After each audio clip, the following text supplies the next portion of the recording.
There is a truth beneath your everyday awareness, subtle, elusive, yet constantly whispering through the silence of your being. You were not born into this life by accident.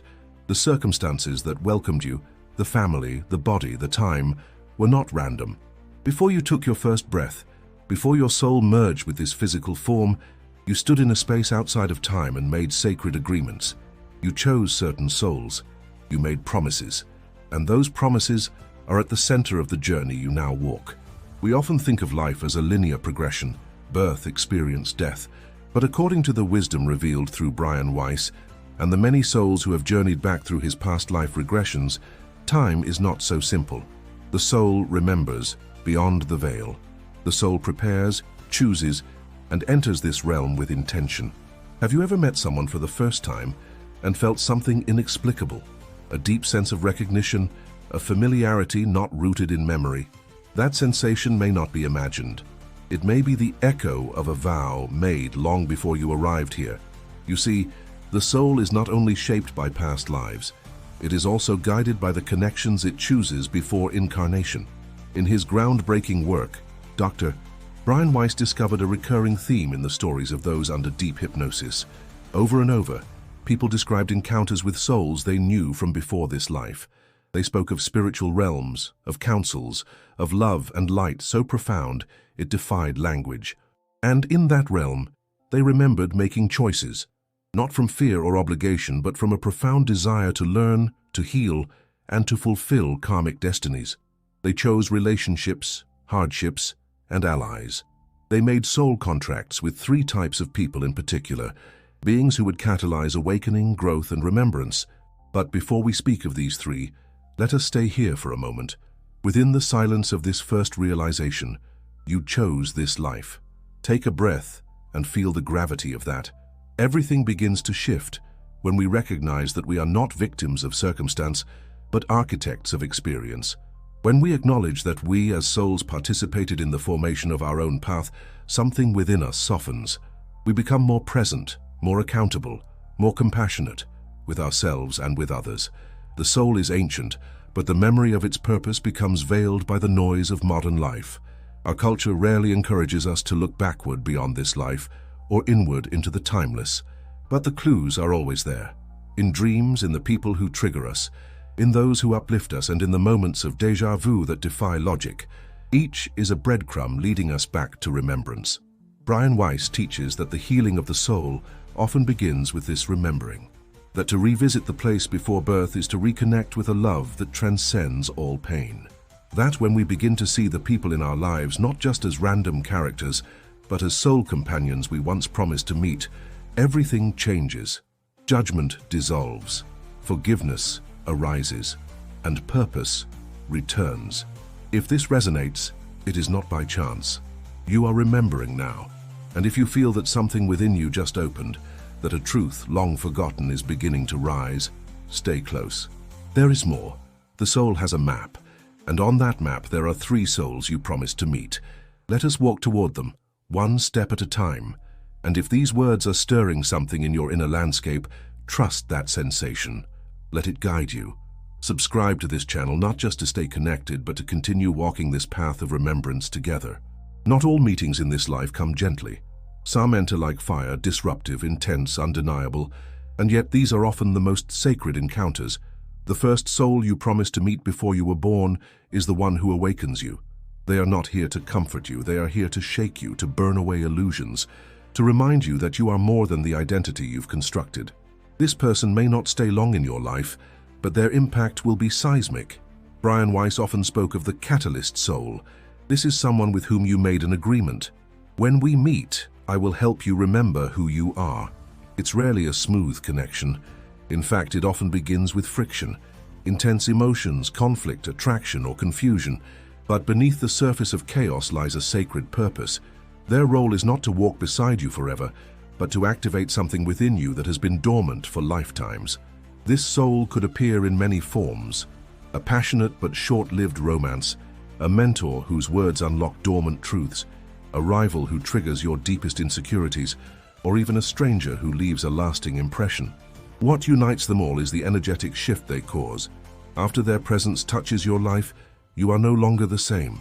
Something fundamental has shifted. Perhaps you've already met them. Think of someone who shattered your sense of self, someone who caused you to question your beliefs, your patterns, your identity. They may have hurt you, or perhaps they inspired you in ways you couldn't explain. Either way, their presence cracked your inner shell and allowed your light to begin leaking through. That's the sign. That's the soul. In regression sessions, Dr. Weiss often witnessed people describing these exact souls, their role, their essence, and the moment of agreement made before birth. They were not enemies. They were beloved companions, agreeing to wear the mask of challenge for the sake of growth. These encounters are often misunderstood, judged through the lens of pain. But when viewed through the eyes of the soul, they reveal profound compassion. Awakening rarely comes from comfort. It is born from contrast, from the tension that forces us to seek deeper meaning. The catalyst soul is the one who initiates this process. Their presence brings a kind of spiritual fever, a disruption of the ordinary, making way for the extraordinary to emerge. And when this awakening occurs, you begin to feel your soul's memory reactivating. You start to ask different questions. You perceive life with new eyes. The layers of conditioning begin to fall away. And while this person may move on, or even remain unaware of their impact, their role in your journey is eternal. To see them through the lens of your soul is to liberate yourself from blame. To recognize the agreement is to reclaim your power. This meeting was not a mistake. It was a beginning. If someone has walked through your life like a storm and left you more awake, more raw, more real, honor that meeting. It was never random. This was the first promise you made before entering this life. Let me not forget who I am. And if I do, come find me. Wake me, even if it hurts. As we continue forward, there are still two more souls who wait, each with a distinct purpose, each holding a key to your evolution. But for now, rest in this awareness. Reflect on who this soul might have been for you, or who they are right now. Let the truth of that recognition ripple through you. There is more. There is a moment on your path when you no longer seek awakening through chaos, but through reflection. After the catalyst soul has cracked you open, a new kind of connection emerges, subtler, steadier, more intimate. This is the second soul you promised to meet, the one who mirrors you. Unlike the first, this soul doesn't challenge you through conflict, but through resonance. Their presence feels familiar, not because you've met them before in this life, but because they reflect your inner truth back to you with clarity. Being with them is like looking into a still lake. Your light, your shadows, your patterns, all become visible. This soul helps you see yourself more fully, more honestly, and more compassionately. Brian Weiss described this kind of soul as one of your soul group, a being who has traveled with you across lifetimes, learning, evolving, and remembering alongside you. Their purpose is not to awaken you with fire, but to walk beside you in recognition. They mirror your evolution. They hold up the truth of your essence, not by teaching, but by being. In many lives, these souls have been your siblings, your close friends, your partners, or even your children. In this life, they may arrive unexpectedly, through a quiet friendship, a meaningful conversation, or a moment of unspoken understanding. There is often no drama, no tension, just a deep mutual knowing. To be mirrored in this way is both comforting and humbling. It can be easy to idealize these souls, to project perfection onto them, but their true gift is not in being flawless, it is in being real. Through them, you begin to recognize your own growth. You see where you are expanding and where you are still resisting. They become a sacred compass pointing inward. Sometimes their presence is consistent, enduring through years or even decades. Other times, they pass through for a short season, delivering their reflection before continuing on their path. Regardless of the duration, their impact is always lasting. You cannot unknow what they show you. You cannot unsee your own soul. This kind of connection invites depth. It calls you to move beyond the surface of relationships and into the realm of soul-to-soul recognition. It asks for honesty, vulnerability, and presence, and when you engage with this soul consciously, healing accelerates, growth deepens, silence becomes meaningful. People often ask, how do I know if I've met this soul? The answer is found in how you feel when you're with them. Do you feel more like yourself? Do you feel seen without explanation? Do they hold space for your becoming without trying to fix or change you? If so, you may be in the presence of this sacred mirror.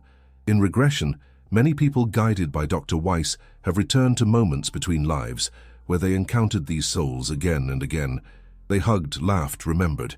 They planned new incarnations, new lessons, always together, always choosing each other with love. These are not random connections. They are soul alliances, born from lifetimes of shared experience. To honor this soul is to honor your own journey. To see their light is to embrace your own. And to walk beside them, even for a time, is to remember that you are never alone on this path. As we continue, remember, the soul who awakens you may break you open, but the soul who mirrors you holds you together. They are both essential. They are both sacred. And still, there is one more soul waiting, the third promise, the one who challenges not just your perception, but your destiny. Let us prepare for their arrival. But first, breathe, feel, remember. Not all sacred contracts feel sacred at first. Some enter your life wrapped in difficulty, born of tension, carrying the weight of karmic memory. The third soul you promise to meet is the one who tests your love. Not only your love for them, but your love for yourself, for truth, for the unseen design behind all relationships. This is the soul whose presence invites your greatest evolution, yet often through discomfort. Unlike the catalyst, who awakens you abruptly, and the mirror, who reflects you gently, this soul challenges your ability to remain open. They ask, can you love without condition? Can you forgive without forgetting who you are? Can you stay present when pain arises? According to Weiss, this is often the most difficult connection to understand. The memories that surface in regressions are frequently emotional, raw, complex, unresolved. These are souls we've danced with across lifetimes, in relationships marked by both deep love and deep pain. They are our karmic partners. Sometimes they come as parents, sometimes as lovers, sometimes as rivals cloaked in intimacy. You knew before you were born that you would meet them again, not to repeat old wounds, but to transcend them. You made a promise. Let us return together, and this time, let us choose differently. But in the forgetting that comes with birth, the challenge feels fresh, confusing. The emotions run deep. The tests feel personal. This soul is not your enemy. They are your mirror, yes, but also your resistance. They reveal where love is still conditional within you.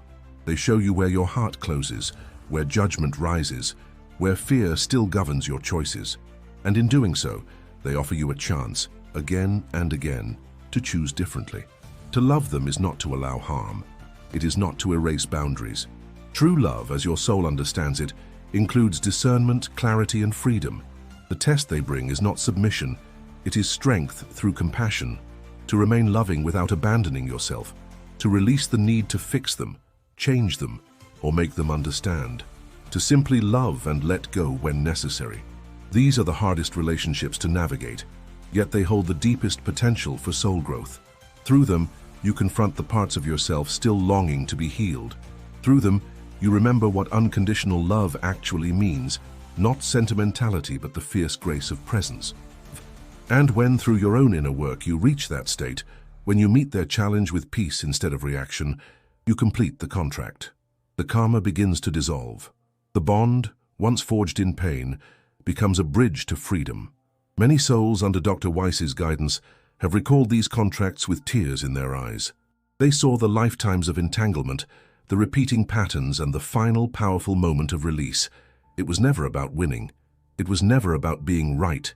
It was about returning to love, again and again, until it became the only truth that remained. If someone in your life has tested your love in this way, deeply, relentlessly, confusingly, pause and reflect. Could this be the third soul?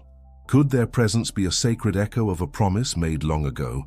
And if so, can you begin to meet them now, not with resistance, but with presence? There is no spiritual bypass here, no pretending, only the slow, courageous unfolding of real love. You did not come here to avoid these meetings. You came here to transform through them. And now that we've met all three souls, the question becomes, what do we do with this remembering? Let's take that step together. One final breath into the last chapter.